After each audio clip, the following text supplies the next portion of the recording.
Ella had always been the quiet girl, the one who went unnoticed at friends' gatherings.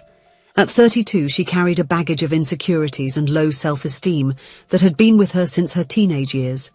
Her brown eyes, almost always looking down, rarely met the gaze of others. She dressed discreetly, as if wanting to blend into the crowd. She worked as an analyst in a medium-sized company where her competence was recognized, but her presence was almost imperceptible. During lunches with colleagues, she sat at the end of the table, contributing little to the conversations. Her gentle voice barely made itself heard in the cafeteria's hustle and bustle. Her small and cozy apartment was her sanctuary, decorated with soft tones and filled with plants she cared for lovingly. There, away from the eyes and judgments of others, she allowed herself to be herself. Ryan, on the other hand, was the opposite. At 34, he still lived as if he were in college. Tall, handsome and charismatic, he was the life of the parties. He worked at an advertising agency where his charm and creativity made him stand out. But behind the easy smile and jokes, Ryan carried an immaturity that sometimes even drove some people away. His apartment was a reflection of his personality. Messy, full of memories from parties and trips, but without any hint of commitment or responsibility. The walls were adorned with posters of bands and movies, and the fridge was always stocked with beer for the frequent gatherings with friends. On one of those drunken nights, everything changed. Ryan and his friends were at his apartment, laughing loudly and talking about their love affairs. The alcohol was flowing, leaving everyone more relaxed and less attentive to what they were saying. "Dude, you can get with anyone," said one of the friends, giving Ryan a pat on the back. Ryan laughed, refilling his glass. "Anyone at all? I doubt it." That's when another friend, with a mischievous grin, posed the challenge. "How about that Ella? I bet you can't get with her." The group burst into laughter. They all knew Ella, the quiet girl who hardly spoke when the school friends got together. Ryan, intoxicated by alcohol and his own vanity, accepted the challenge without a second thought. "Bet placed. I give it a month to win Ella over. If I succeed, you guys pay for my holiday trip." The friends exchanged looks, some amused, others slightly uncomfortable, but they all agreed. The bet was sealed, and Ella, unknowingly, had become the target of a cruel game. The following week, Ryan began to put his plan into action. He knew that Ella frequented a cafe near her work, so he coincidentally showed up there at lunchtime. She was sitting alone, fiddling absent-mindedly with her salad while reading a book. Ryan approached with his most charming smile. "Hi, Ella. What a surprise to find you here." She looked up, surprised and a little startled by the sudden attention. "Oh, hi, Ryan. I come here all the time."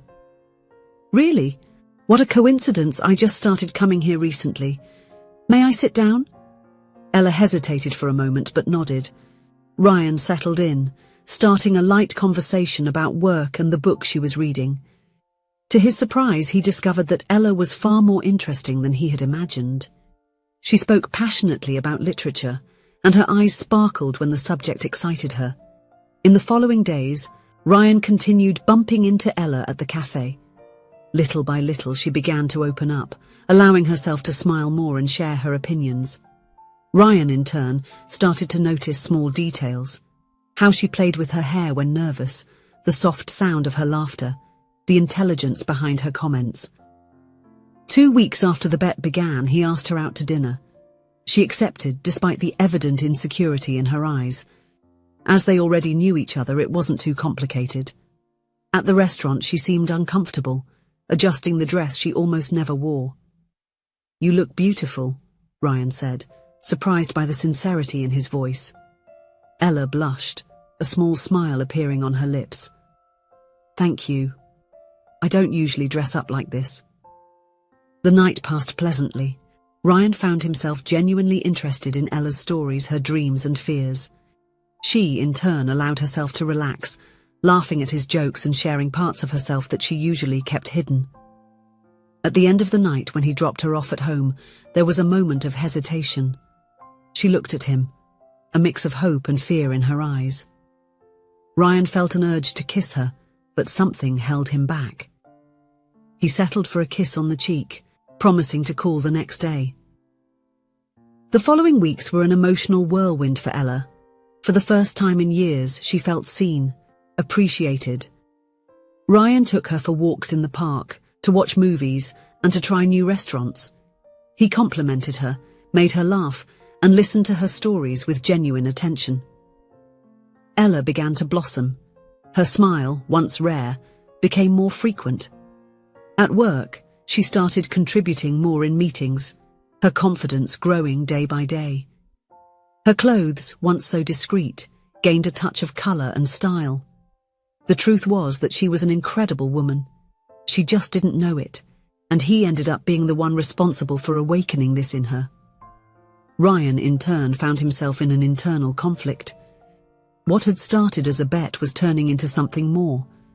He found himself thinking about Ella during the day, eager to see her again. The messages exchanged between them were full of affection and complicity. He began to feel that perhaps he was going too far and decided that he would talk to his friends to end that senseless bet. He wanted to take her seriously, but for some reason he let it go. Maybe she would never find out, and over time everyone would forget about the agreement. But a month passed, and Ryan's friends demanded the result of the bet. He evaded, saying he needed more time. The truth was that the idea of revealing the bet now filled him with guilt and shame. Then fate decided to intervene. At a barbecue at mutual friend's house, Ryan and Ella were together, exchanging knowing glances and smiles. The alcohol was flowing freely, and one of Ryan's friends, already quite inebriated, approached them. "So, Ryan, did you manage to win the bet? A month to get with Ella, remember?" The silence that followed was deafening. Ella was nearby and heard those cutting words. She looked at Ryan, and a slow understanding filled her eyes. The pain and betrayal were evident on her face, which turned red. Ryan tried to explain, his words tangled. "Ella, it's not what you're thinking. At first it was a bet, but then—" Ella's stomach churned. Was that real? Was it all just a terrible joke? She left without saying a word, and Ryan, desperate, followed her. Before he could explain, she was already grabbing her keys to get into the car. She interrupted him with a calm voice, yet full of emotion. "I thought that, in their 30s, people would be more mature. Thank you for showing me that I deserve much better than this." With those words, she left him behind. In the days that followed, Ella withdrew into herself. The pain of betrayal was almost physical, confirming her worst fears. She was not worthy of true love. She spent nights crying, questioning every moment, every word exchanged with Ryan. But something unexpected happened. Amidst the pain, Ella discovered a strength she never imagined she had. The anger and disappointment became the impetus for transformation. In the end, as cruel as what Ryan did was, it ultimately helped her see her own worth, something she had ignored for far too long. On a Sunday morning, looking at herself in the mirror, Ella made a decision. It was time to value herself. She started with small steps. She enrolled in a gym, something she always wanted to do but never had the courage to pursue. At work, when the opportunity arose to lead a new project, Ella volunteered. To everyone's surprise, including her own, her presentation was brilliant. Her colleagues looked at her with newfound respect, and her boss congratulated her on her initiative. In the evening, instead of hiding at home, Ella began to explore new hobbies. She enrolled in dance classes, something she always thought she wasn't coordinated enough to do. To her surprise, she discovered that she had a natural talent for rhythm. Weeks turned into months, and she started to dress in a way that made her feel confident. Her wardrobe, once filled with neutral tones, gained vibrant colours. She cut her hair in a modern style that framed her face charmingly. In parallel, she started therapy. In weekly sessions, Ella explored her insecurities, learned to establish healthy boundaries, and, most importantly, to love herself. For the first time, she understood that her happiness did not depend on validation from others. Meanwhile, Ryan was drowning in regret. He tried to get in touch several times, leaving voicemails, sending emails. But Ella stood firm in her decision to cut ties. Each attempt at contact was ignored, only reinforcing how much he had ruined everything. Months turned into years. Ella, now, after 2 years, was a completely different woman. Confident, successful, and above all, happy with herself. She had been promoted at her job, led a team, and was respected for her competence and charisma. Your social life flourished. Old friends noticed the change, and new ones entered your life. Ella was now the center of attention at gatherings, not because she sought the spotlight, but due to the positive energy she emanated. Sometime later, in a city cafe, Ella was sitting reading a book when she noticed Ryan entering. Their eyes met briefly, and they exchanged a cordial smile. He saw her from afar, barely recognizing her. Ella radiated confidence, her smile lighting up the room. Ryan felt his heart race, a mix of regret and admiration taking hold of him. Gathering courage, he approached. "Ella, you look incredible." She turned, her eyes meeting his without hesitation. "Hello, Ryan. It's been a while." Ryan stammered, searching for the right words. I wanted to apologize for everything. I was an idiot, and I regret every day what I did." Ella watched him for a moment, her expression serene. "You know, Ryan, you were important in my life, but not for the reason you think. You showed me that I didn't value myself before, and for that, I thank you."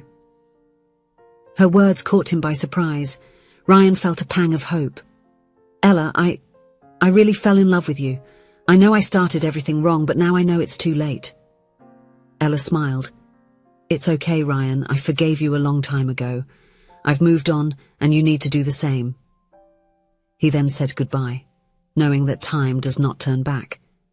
But there was no longer any hurt or resentment, just the mutual understanding of two people who had grown and gone different ways. Ella turned her attention back to the book, feeling at peace. Her journey of self-discovery and self-love had been long, but every step was worth it. She was living proof that, even in the most painful situations, it is possible to find the strength to transform and grow. Ryan, in turn, ordered a coffee and sat alone, reflecting on how a mistake from the past had led him to a journey of self-improvement. He had learned that true maturity comes not only from successes, but especially from how we deal with our mistakes. Ella and Ryan's story serves as a reminder that self-love and mutual respect are fundamental in any relationship. Sometimes it takes losing something valuable to understand its true worth, and, more importantly, the greatest love story we can live is the one we have with ourselves. If you enjoyed the story, please leave a comment with a rating from 1 to 5 to show how much you liked it. Also, watch the video that is now appearing on your screen. See you soon.